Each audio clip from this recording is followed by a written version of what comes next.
Walang hapon po, mga kapams. Nay! Oh.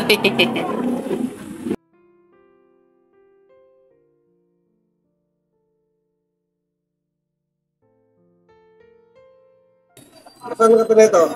Papa-upload po niya yung video niya, mga kapams. Sa ano niya, yung video siya. Lugaw tayo? Mainit-init? Lugaw ba niya? Hindi lugaw? Yun. Lugaw na. Nay, lugaw? Uli? Yes. Mga kapams, pagmiyardalan po natin sila Nanay Marita.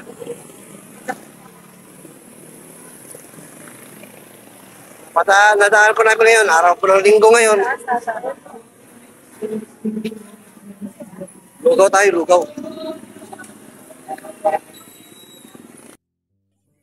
Ayun, mga ka-fans. Kain po kami ng lugaw at mukhang favorite po nila nanay dito. Tara, dito tayo, Jo. Pwesto mo si nanay tulad dati para kakain siya mag-isa.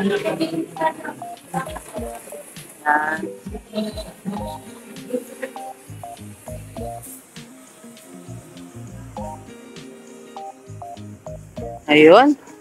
Pa-order po. Sige po. Ano order natin, Jo? Lugaw. Lugaw lang, tsaka itlog, tokwa, no? Tulad dati. Paborito mo ba yun? Kaya dami nakakain din Nanay Marita, no? Pag lugaw, gano'n. Napasilong kasi kami dito, mga kapams. Lakas ng ulan. Eh, ngayon, tapos na. Wala ng ulan, kaya pagkaritan mo natin sila Nanay Marita. Pero kumakain. O kumain man, kanina pa. Gusto naman po nila talaga maglugaw kasi paborito rin nila to. Kaya bigyan po natin ang gusto nila po para maging masaya naman si Nanay Marita. Ito po ang kanto na kung saan nag-i-stay sila Nanay Marita, mga kapams. Din po sila maghapon. Mas gusto po kasi nila nasa labas sila kaya sila sa bahay. Naboboard sila. Ayun, no? Kain po tayo. Tak, tak, tak. Okay na po, salamat po. Ayan pa, pakain pa din natin Marita na siya mismo magsubo sa sarili niya, mga kapamos, para tulad po ng nabasa namin sa comments, yan po, siya nagsusubo sa sarili niya.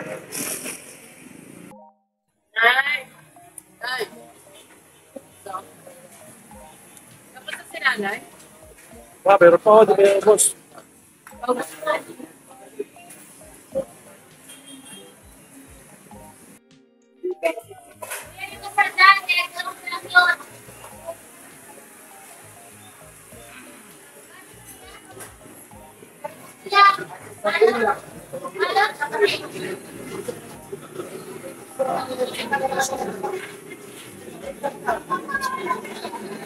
Napanood mo pala yun? Oo.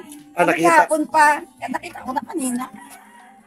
Siyempre, lagi naman kaming naka-online dahil internet, meron naman kami wifi. At least okay na kami nila kuya. Natapos na yung mga kung anong comment, sakit sa ulo. Oo, yun nga yung mga comment. Meron ako nakakaasar. Panoorin pag gano'n. Ayoko nung gano'n. Para bang pinag-aaway mo yung magkabilang kanin. Di ba? Oh. Pero at least okay naman na ngayon na tumahimik na. Yun naman ang gusto nating lahat. Dapat lang naman. Hello, Ate LB. Kumusta ka na? Bye-bye. Kamusta naman sila Jonathan, te? Ha? Okay naman sila dito. Hindi na tulad dati. Hindi na tulad dati. Ayun, no? Very good, Jonathan. Ayan na, si Ate Jenny yung nagsabi, hindi ka na tulad dati. Linis na siya. Galapa. Malinis na. Ay. Very good. Ang dami na pong natutuwa kay Jonathan. Tapos kanina nga, naglabas siya kanina, natuwa ako, sabi niya sa akin, nagpa-vlog na daw siya. Mas maganda yung gano'n. Para halimbawa na magpo-point siya, halimbawa, mayroon siya pagtuunan ng ano ba niya, halimbawa, kahit di man siya, halimbawa, wala Diba man? Oh. Gano'n. Yeah, very good, Jonathan. Malaki pinagbago. Sabi nga na sa comment section ang laki na pinagbago ni Jonathan. Yan, Ate Gina yung nagsabi mismo ngayon ha. Naglilinis na talaga si Jonathan ngayon. Ayan po. Yan yun, basa pa nga yun. No? Nilinis siya. Naglalaba pa. Lalaban, nilinis. Kuskus doon sa Midoro. Yan. Maayos na kalagayan na. Naliligo na siya, maayos na to. Makarelax ka na ng maayos. Hindi ka na pupunta doon sa power bill. Hindi ka nagtatain. Pero bukas, pasok ka bukas, Lunes bukas. Huwag kang absent Jonathan. Alam mo bang tuwing absent mo? Sige po, sige Ate Jenny. Sige po. Alam mo bang tuwing absent mo, nababawasan ang sweldo mo? Mababawasan yun kasi ang sahod mo per araw. Sa isang araw may sahod ka. Kaya pagka absent, nababawasan yung sweldo mo. Pagdating ng sweldo, huwag ka magreklamo kung maliit sweldo mo. Pagka absent ka ng absent, ha? Kaya kailangan masipag ka pumasok. Ikaw ang may trabaho, pagpakasipag ka sa pagtatrabaho. Para matuwa ang mga tao sa'yo, mali mo, may mag-sponsor sa'yo ng mga kailangan mo. Di ba? Ano, ayaw mo ba nun? Ito nga, hinintay ko nga. Hinintay ko lang na magkain po sa ng malaki. Anong pinapangarap mo ba na kaya gusto mo magkaroon ng sponsor? Bike lang. Kasi parang hindi ako masahe. Kasi apat na pamasahe yung sakyan ko eh. Kapunta ron, isa. Kapunta balikan, isa. Pati apat na. Magkano sa isang araw ang pamasahe? 14. 14, bali 56. 56 na. Pag di nga ako sumasakay ng tricycle doon, kakantang malapit naman na. Oo. Ito Jo, sa ngayon naman, sumipag ka na, di ba? Malaki na pinagbago mo, sabi nga sa comment section. Lalo na siguro pag nagkaroon ka ng bike. Ano? Kung sabi sa makarating doon. Yun, no? Tama yun ang pinangano doon, alas 9. sa traffic kasi, no? Alas 8, nandun na ako. Anong oras ka nagigising sa umaga? Ang 7, alas 6 eh. Nandun muna kami. Pinanong muna ito. Nilibang doon ang kumo niya, tapos sinanda ako pagkain niya. Sakto lang. Kaya naman sa oras. Pero mas maganda, Jonathan, na dito mo na lang iwan si nanay sa pintuan kesa doon. Sabi niya Dito na lang. Dito na lang sa bahay. Tama. Makita Kasi mo si nanay. wala ka man dito, umulan, nandito lang si nanay. Lalo sa pagpauwi sa gabi, di ba? Pupunta mo pa doon. Kung umuulan, kasama doon, abutan ng dilim. Di ba? Basta pangako mo lang, Jonathan, ha? Pag nagkaroon ka ng pinapangarap mo, mas lalo mo pagsisipagan. Para mabilis na kasi mamamatay pa ako rin, tapos balikan pa. Kaya mo, Jo, pagpipray natin yan. Traffic Pagpipray pa. natin. Pagpipray natin yan, Jo, ha, na Awa ng magkaroon ka Diyos. ng bike. Yung bike, lang. Pagpray natin yan, pagpray natin. Marunong ka mag-bike. Naroon yung ako Saan ang bilihan ng bike? sa bilian. Bilian na. Ang bilian. Sa bilihan daw, Nay? Pambira tayo, Jonathan. Saka meron sa bilian naman talaga meron tinda. Malamang, ang bilihan ng bike doon sa bilihan ng bike talaga. May sa bilian, sa bilian. May idea ka ba magkano ang bike? Hindi ko nga alam magkano yun kasi Kasi yung kay Bong, nasa 4,000 mahigit kasi yun. yung kaya naman kung 15,000 daw yun eh. Huwag yun. Mahal sa mahal. Masyadong mahal yun, pang racing kasi yung kay Burnok. Pero mountain bike din yun eh. Pero pang racing yun. Yung ano lang, tutulad kay Bong, mga ganun. Ganun lang. Di ba maganda yung kay Bong? Sabihin mo ng 5,000. Kung malay mo, noon pa nabili yun. Sabihin mo na. Kaya pag-pray natin yan, Jo, tapos magsipag ka magtrabaho. Sipag nga pang may bag talaga ako. Oo. Para di ako mamasahe. Pangako? Pangako. Sipag kakain mo pa. Tama. Wala na matitira sa'yo, traffic pa.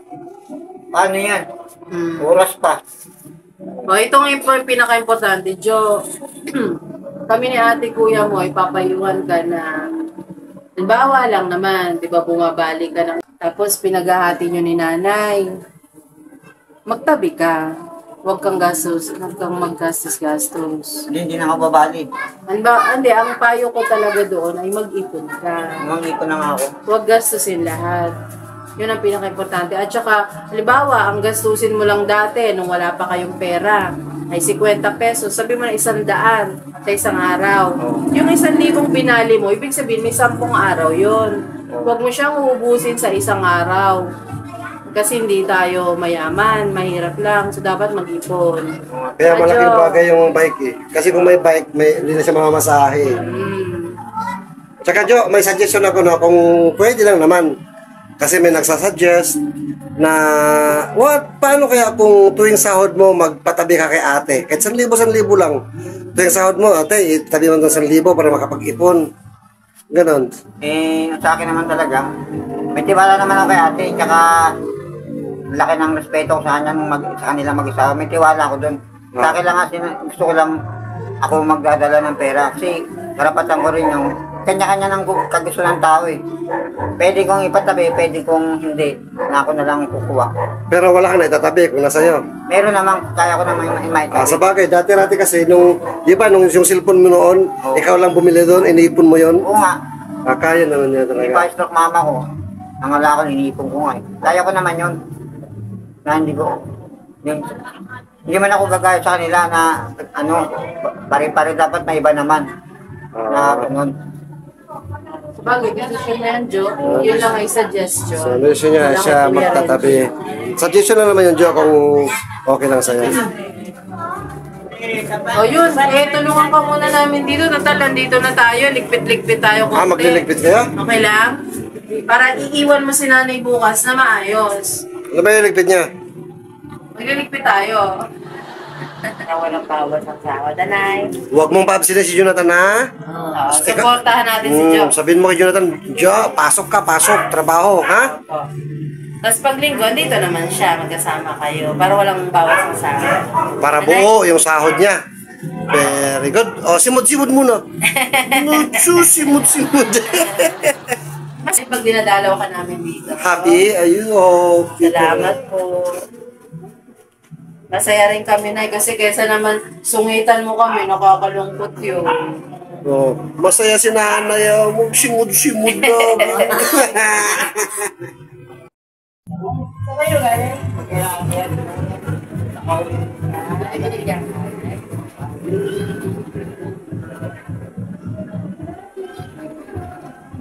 Mahirap ang buhat eh.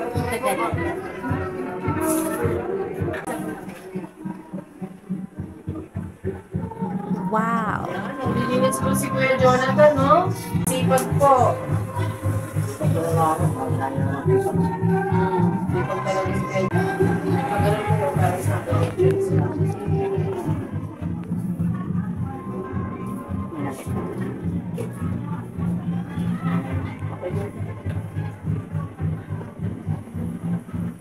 may basahan ka, wala. Para punasan na lang basahan. Ano yan? Malagpot pa.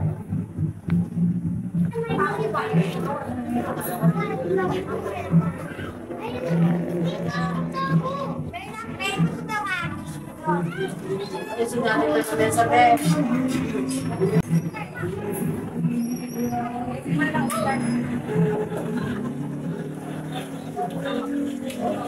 Pagkaroon kaya.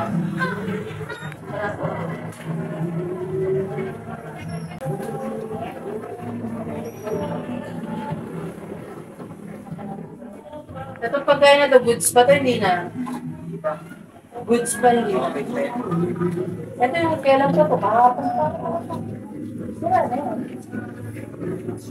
Genie TV. Ito Genie TV. Wala pa nga ano. Bakit? Ito ni nanay.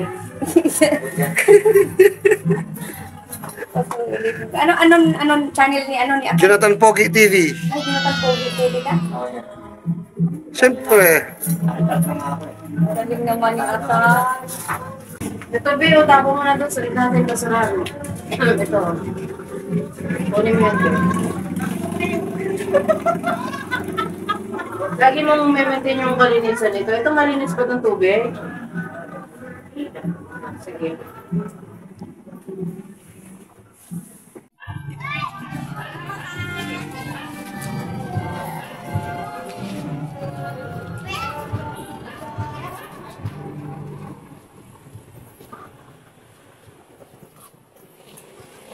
Jo! Nakatulala ka na. Ay, papalabas dito pa ng tubig to. Oo. Meron ka bang joke for the day? Yo, Joke. Baka meron kang joke for the day dyan, oh. Meron ako joke. Knock-knock, ganun ba yun? Oo. Sige, ano? Knock. Who's there? Meron akong joke. Meron akong joke, who? Sinagot na ako ng babae. Kaya rito. Wow, hindi nga. Ano na kami? Anong magkakagutunan? Wow, papakilala mo sa amin yan? Kilala niyo na yun, yung sino. Wow! Ano yan? Kilala niyo na ako sino. Isang araw nga, nandun ako kasi. Kaso joke lang yan eh, no? Ang nakikita po natin naglilinis si Kuya Jo.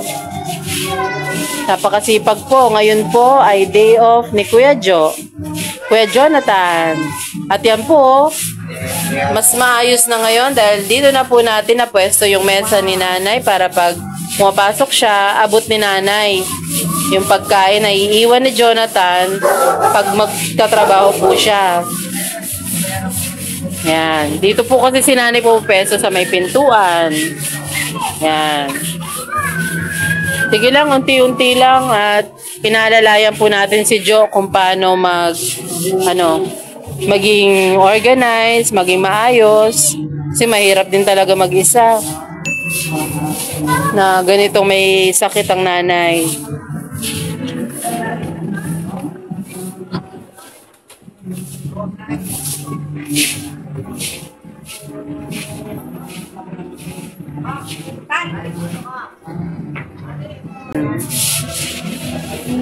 Ang dami nagmamalasakit kay Jonathan.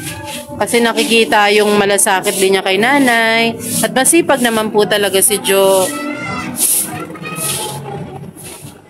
Kaya sinubok lang sila ng panahon pero pasasaambat, magiging maayos din ang lahat. Unti-kunti lang. Dahan-dahan, step by step.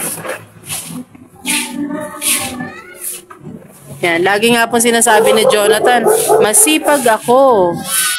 Ayan po, mga ka-fams. Si Kuya Jo po ay naglilinis pa rin po at tatapusin niya po ito para may magawa po kapag ka-day off niya. Maglilinis po siya. Anong gamit mong tinutulugan? Plywood. Plywood? Ah, yan. Plywood na yan. Malaki. Hindi ba malamig yan? Hindi naman, sakto lang yan. Dati nga, sako lang eh. Ayan, plywood na eh. Pero may kumot ka naman. Di ba ang magpupunot, mainit. Ah, talagang sanay ka sa lamig, no? Oo. Kasi lang, ngayon lang ako, dito pa makulit ako. Hindi nga nagagamit yun doon. Ito lang nagagamit namin. Nagagamit lang yun doon pag tataya ko. Sanay ka talaga sa lamig. Hindi ka giniginaw? Hindi mo malamig. Pag malamig talaga, nagtukumot ako. Hindi mo malamig. Doon nga, nagtutulog ako, walang kumot eh. O yun, sa kalsada, no? Oo, wala. Pambira. Hindi na dito. Pag dito. Wala talaga pang pang malakasan ng lamig, kukumot ako. Pero pag wala naman, hindi.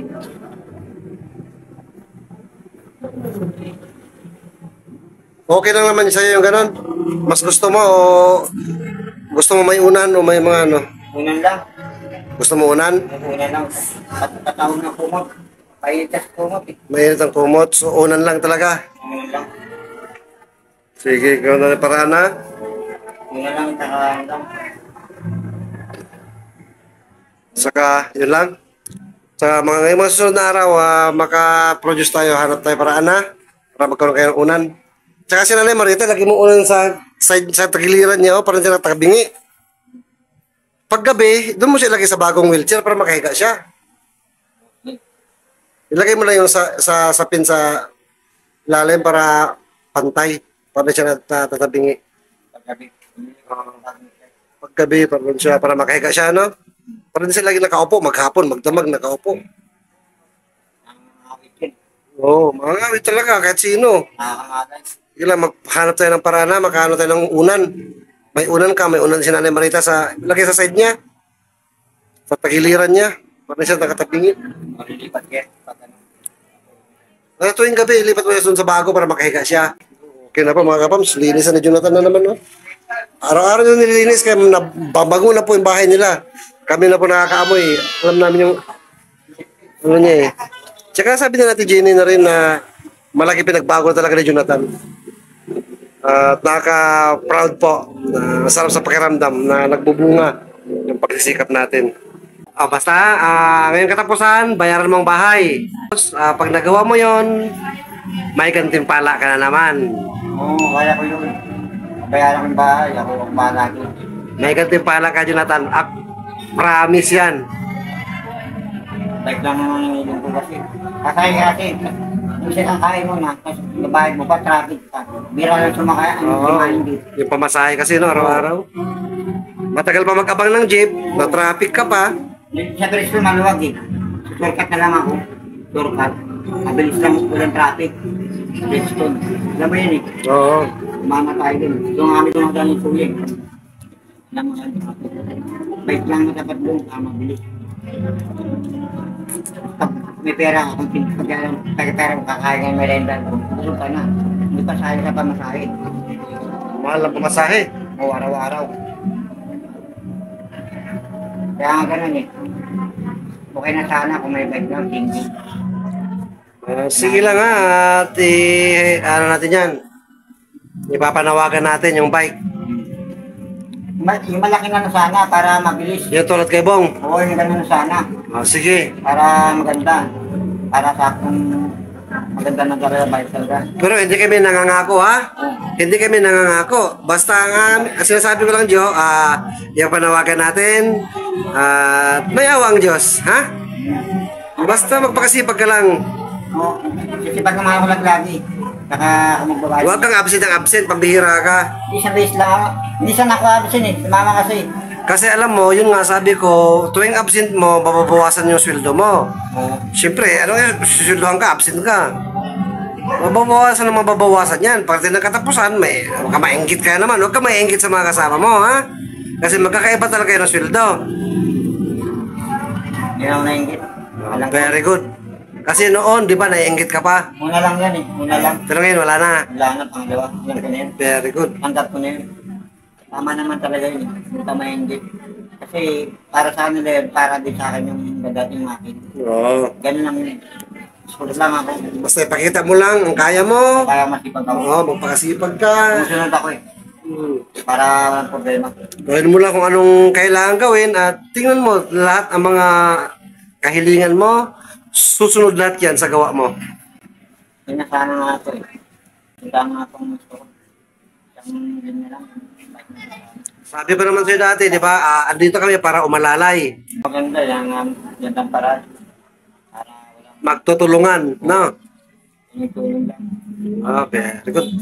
Ayan po mga kapams, kita natin sila Jonathan. Yes! Napakasipag na Jonathan. Okay po. Ayan po mga ka-fams. Natapos na po kami sa aming ginawang day of cleaning. Naglinis habang nagpapahinga sa Dio. At yan, sige Jo. Kaya po ngayon yung pasok. Nag-inis ako ng bahay para magawa ko. Pero bukas papasok na uli ako. Ayun. Imbitahan mo naman sila sa bago mong YouTube. Dami naghahanap. Iniimbitahan ko po kayo sa bago kong YouTube. Jonathan Pogi TV. Yay! Puntahan niyo po si Kuya Jonathan. Libangan lang po nila yon. At yun, masaya po sila kapag may nanonood po ng videos niya. Puntahan po natin. Ayan mga ka-fans, mga ka-business, maraming salamat po sa pagsama niyo sa amin. Spread love lang po araw-araw. Good vibes araw-araw. Dito lang lang yan yan sa sa Healthy Healthy Vlogs Vlogs Family. Bye! Ganda, Luzon.